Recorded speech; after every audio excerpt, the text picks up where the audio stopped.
don't talk a lot about accolades in this program. It's just about the mission and our goal is to win a national championship at MSU Denver. We don't hide from that. For the second season in a row, the Roadrunners volleyball program is ranked as the #1 team in all of Division II. After defeating 18th ranked Regis University on the road, and after previous #1 Wayne State dropped their first match of the season, this Roadrunners squad jumped to the top spot with a 21-1 overall record. It's great. It's great to get that recognition. It doesn't seem much different than we were a couple days ago. We're the same team, but it's awesome to get that kind of respect and honor amongst our peers with the AVCA.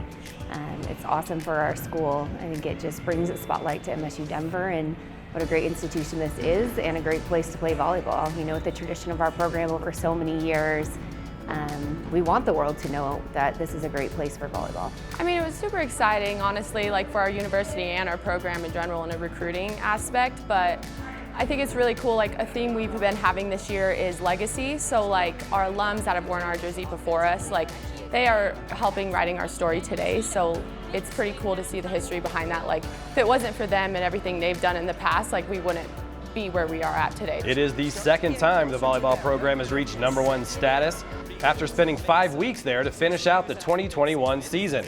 But you won't get any comparisons to last year's team from this group. Last year's team was a totally different team than this year's. Each team had different strengths and different weaknesses, and that's what we're trying to find through this team this year. So it's fun to find our strengths and weaknesses, especially as the season goes on. Once it's all said and done, this accomplishment will forever be a part of Team 54's story. But this group of 16 strong has bigger aspirations still ahead of them.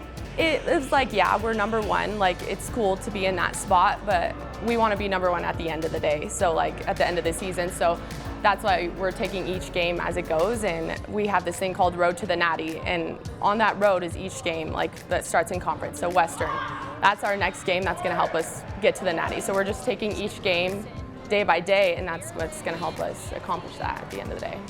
But what has set this team apart? Why is Team 54 having a great season? They'll tell you it goes way beyond the volleyball court. From the beginning of the season and now, we have found our flow. Our serve-receive is clicking in, and our setters are learning which hitters' balls they like. So I think it's a big flow piece, and our unity standpoint, there's tons of trust out there on the court, which helps our success. They're a special group. I think that this group has gone through a lot. They watched the national championship being won on our home floor when we hosted in 2019. We went through COVID together. We went through last season with all of its obstacles and struggles and had a great season and accomplished things that MSU Denver had never accomplished before, which is really difficult to do with a program with such rich tradition as we have. So they just have been through a lot, positive and difficult times, and I think that's made them very weathered and able to, if things aren't going our way in set one, it's not really that big of a deal because we've gone through worse, and they just have a different kind of mission about them.